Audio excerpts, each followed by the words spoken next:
Video देखने से पहले प्लीज अपनी स्क्रीन पर सब्सक्राइब और इस घंटी के बटन को दबाइए, फिर ऑल के बटन पर प्रेस कीजिए। भाई को और पिता को दोनों को अपने जीवन में एक चीज हमेशा ध्यान रखनी पड़ेगी। अब भी अगर उनको बच्चे स्वस्थ, तंदुरुस्त, तेजस्वी, तपस्वी, संस्कारी और समाज का काम करने वाले, उनके जीवन में इंटेलिजेंसी हमेशा रहे, IQ उनका बहुत अच्छा रहे, समाज का काम अच्छा करें, तो उसके लिए क्या करें?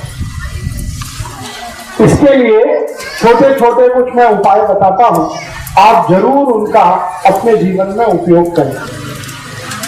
तो उन बच्चों को पैदा करने से पहले उसका नियोजन करना पड़ेगा। बिना नियोजन के जो बच्चे होते हैं वो ज्यादा से ज्यादा दाऊद इब्राहिम होते हैं। ये मेरा 15 साल का डॉक्टरी के पेशे का अनुभव है, तजुर्बा है। मेरे पास बहुत सारे मरीज आते हैं जिनको अपने बच्चों से त्रास है, और वो बच्चे इतने त्रासवादी हैं, आई वड़िल को पीटते, आई कुछ बोले उसको मारते, वड़िल कुछ बोले उसको मारते, आई वड़िल के कंट्रोल में नहीं रहते। जब उन बच्चों के बारे में मैं पूरी हिस्ट्री लेता हूं तो अंत में जाके पता चलता है कि वो बिना नियोजन के उत्पन्न हुए, बाई एक्सीडेंट। हाँ, तो मेरा आप सभी को ये विनम्र निवेदन है कि जिनको अपने बच्चे तेजस्वी, तपस्वी, संस्कारी, समाजकर्मी, राष्ट्रवादी, धर्म के प्रति श्रद्धा रखने वाले, भाई बड़ी की सेवा करने वाले, ऐसे बच्चे अगर चाहिए तो उसके लिए नियोजन करना पड़ेगा। बिना नियोजन के वो बच्चे नहीं होते। सबसे पहला फैसला आपको ये करना पड़ेगा। जैसे आप बहुत सारे काम के लिए नियोजन करते हैं, घर बांधने के लिए नियोजन करते हैं। कैसे करते हैं? एक एक पैसा बचाते हैं, जितनी पगार है उसमें से पैसा काट काट के बचा बचा के घर बांधने का नियोजन हमारा होता है। ऐसे ही हम नौकरी के लिए बहुत सारे नियोजन करते हैं, तो ऐसा ही नियोजन आपको करना है। और एक चीज नियमित रूप से करनी पड़ेगी कि थोड़ा शरीर श्रम नियमित रूप से हो, पति का भी, पत्नी का भी। पति का शरीर श्रम क्या होना और पत्नी का क्या होना, इसके लिए दो अलग अलग विभाजन हैं हमारे शास्त्रों में। पत्नी के लिए शरीर श्रम ऐसा होना जिसमें पेट का हिस्सा, जिसको गर्भाशय कहते हैं, उसमें बार बार मूवमेंट आए, ऐसा श्रम हमें होना पत्नी के लिए, स्त्री के लिए। तो वो क्या करना है? जैसे वो चटनी बनाते हैं ना, चटनी, तो चटनी अगर मिक्सी में बनाएंगे तो शरीर का श्रम नहीं है, लेकिन हाथ से बनाएंगे तो शरीर का श्रम है। और उसमें सबसे ज्यादा मूवमेंट यूट्रस रीजन का ही होता है, गर्भाशय का सबसे ज्यादा मूवमेंट होता है। तो चटनी हाथ से बनाए। इसी तरह से हाथ काम ज्यादा घर का, कपड़े धोना तो हाथ से धोना, वॉशिंग मशीन से नहीं धोना, चटनी बनाना तो हाथ से बनाना, रोटी बनाना तो हाथ से बनाना। आजकल रोटी बनाने का मशीन आ गया है, इसलिए मुझे ये बोलना पड़ता है, रोटी बनाना तो हाथ से, कपड़े धोना तो हाथ से, चटनी बनाना, ये सब स्त्रियों के लिए। और एक बहुत अच्छा श्रम है, अगर आप सब करेंगे तो बहुत अच्छी संतान आपको होने वाली है। वो श्रम क्या है? चाकी चलाना। क्या बोलते हैं उसको? जाता। यस। जो भी ताई, जो भी आई इसको चला सके दिन में 15 मिनट, जास्ती नहीं, बस 15 मिनट, उसकी संतान सबसे स्वस्थ और सबसे अच्छी होने वाली है। ये चलाने का। अब इसको चलाने से होता है कुछ भी नहीं है, एक ही काम होता है।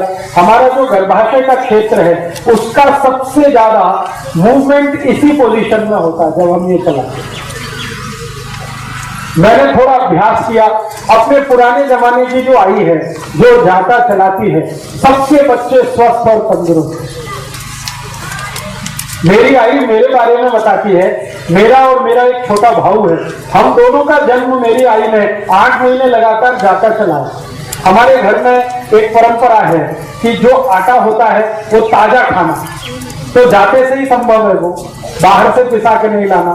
तो वो परंपरा के कारण मैं मेरे भाऊ का दोनों का जन्म हुआ है और मैं जब से जन्म हुआ बीमार नहीं पड़ता, मेरा भाऊ भी बीमार आसानी से नहीं पड़ता। मेरे घर में मेरी आई को बहुत बार मैंने पूछा, तब उसने ये बताया कि जाता का परिणाम।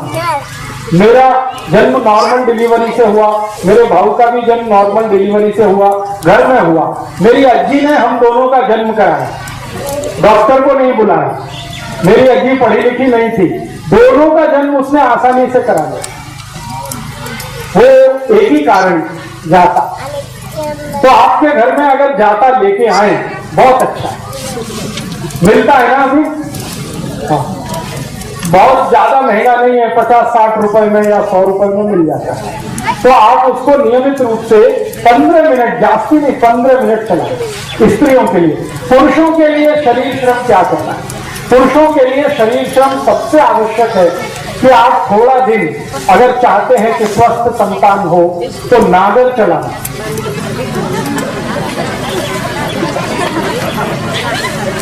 नागर चलाना, अभी नागर चलाना उनके लिए तो आसान है जिनके पास खेती है और बैल है। जिनके पास खेती नहीं है उनके लिए थोड़ा मुश्किल है। तो उनको क्या करना पड़ेगा?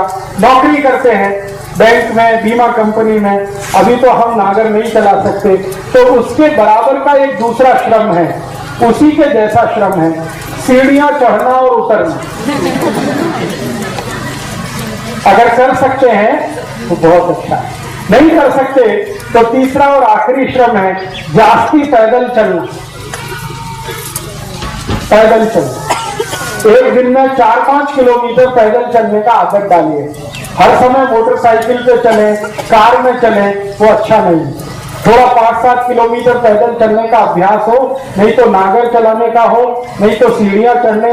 तो पुरुषों के लिए इस तरह का श्रम है, स्त्रियों के लिए जाता चलाना, चटनी बनाना, कपड़े धोना, ये सब श्रम अगर हम करें तो संतान आपकी स्वस्थ, तंदुरुस्त और बहुत तेजस्वी और तपस्वी होने वाली है।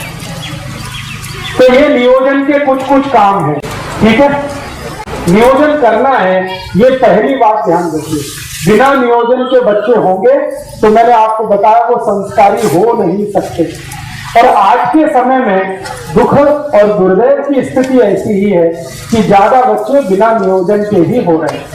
इसलिए आई बड़िल भी परेशान है, समाज उनसे परेशान है, देश भी उनसे परेशान है। ये त्रासवादी, आतंकवादी, देशद्रोही, ये सब हमारे ही अपने बीच के बच्चे हैं। लेकिन ये कैसे त्रासवादी हो गए, कैसे देशद्रोही हो गए? बिना नियोजन के होने के कारण। सब सुखी हों, सब निरोगी हों, सर्वे भवन्तु सुखिनः, सर्वे सन्तु निरामया, सर्वे भद्राणि पश्यन्तु, मा कश्चित् दुःखभाग्।